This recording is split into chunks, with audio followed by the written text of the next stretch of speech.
What does this remind you of? It is the month of February, and it's the month of Cupid, the month of love, the 14th of February, Valentine's Day. And even if you watch this at a later date, love is always an important theme in our lives. In this four-part series, I want to give you some important tips to share more love with yourself and others. What do we do when we mess up? How can we deliver a little bit more of a critical request for our needs to be met? And how can we generate love in our heart? And what is love about? Let's start with the first one. Actually, let me start with the last one. What is love? Do you know that? Do you know what love is? In Germany, we used to have these cute sayings in the 70s that said, love is when you bring your sweetheart breakfast to the table, to bed. Love is when you give her the blanket instead of you having it at night. Well, that is true.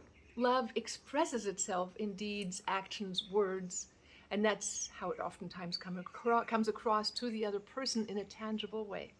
But that's not how love starts, and that's not the magic of love.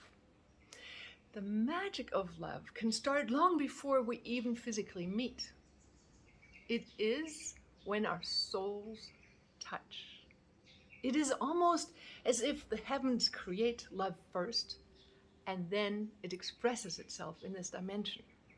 Now, most people feel that they fall in love when they are feeling sexually attracted. And as Helen Fisher says, that's one part of our brain responding. It's only one part. There are other parts of our brains that respond differently to love. The love that sustains and nurtures, the love for our children, the love for our parents, the love to friends, the love of our nation, the love for ourselves.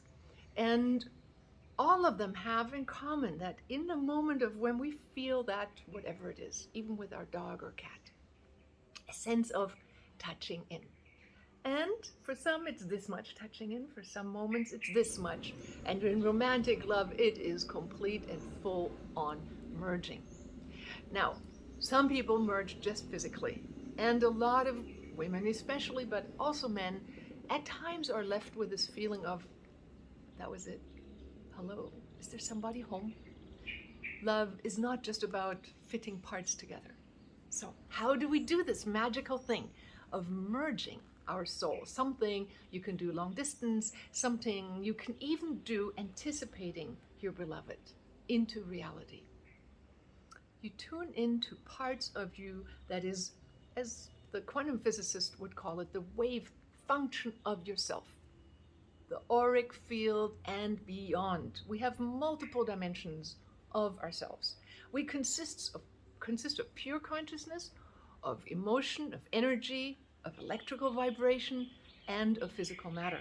So when we touch in at a subtle level, how can we do that and how can we learn it?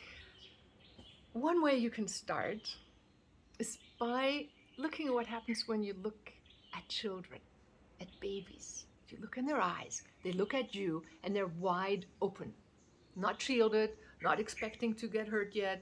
They are like, you are a miracle. They laugh at you and they open their hearts and you open yours. See, it's this opening, this deep, deep opening that allows us to touch that untouchable essence of each other.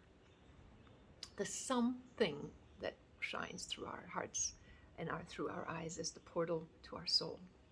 And if we learn to touch into that inner core, relieving ourselves of the debris that maybe education, childhood raising, and other things have piled on top, and we've developed armor, well, when we learn to let go of that, and even by just knowing that our auric sense can touch, is where we part the veils.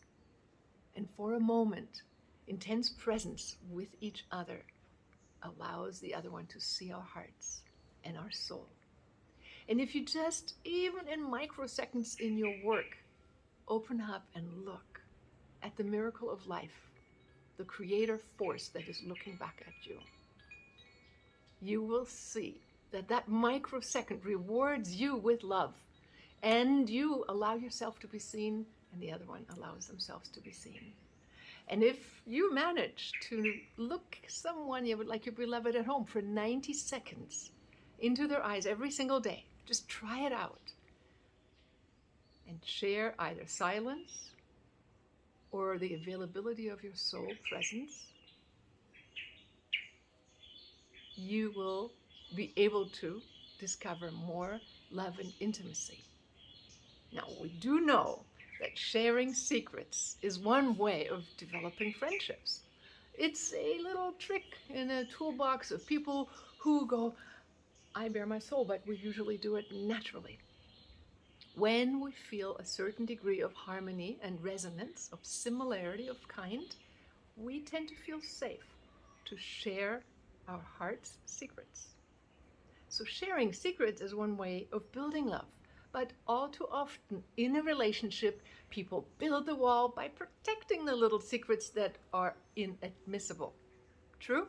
How many times do we say, well, I just thought of somebody else. Well, that dude or that girl is looking rather cute to my eyes. No. We don't want to upset the apple cart. But if we don't share, the other one cannot love us for who we are. Nor can we feel loved because we are always shielding ourselves from being seen. Now, I'm not talking about bearing your entire soul to everybody. You do it with whoever you feel really trusting. It has to be someone who is capable of catching you when you reveal your truth and not use it some other time. Naturally, it has to be an equally strong soul to your strength. Let's think about how merging energies and soul actually creates love. That is whether it's with children where our hearts open up and we feel this, oh, I want to protect you. Maybe we sometimes want to smash them a little bit because they're so noisy and wild and alive. But most of the time it's like, oh my God, these are so cute. Need to be protected. Or parents who've given their lifeblood to make us be who they are. And we can send that gratitude to them and give our appreciation. So in the next video, I'll be talking about gratitude and appreciation as a powerful tool to develop greater love.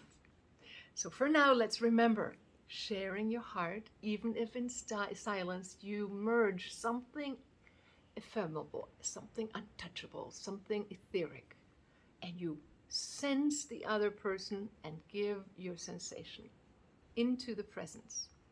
Either 90 seconds of stillness on a daily basis, or where your starlight shines through to strengthen the bond, or by sharing your innermost heart with someone that you would like to develop more depth. Not always being the one who is so strong, but also the one who allows the other one to see you for who you are. We do that with the special ones who we know can meet us. So discover with whom you want to do more of that. And if you do that with your partner of your choice, you already have a relationship with, I guarantee you, if you share your secrets more often and regularly, you develop a bond of trust that says, I have your back. I know you will tell me your stuff, I'll tell you mine, and we will find a way to allow our humanness into our relationship and find ways to where we can feel still strong, stable, and secure together.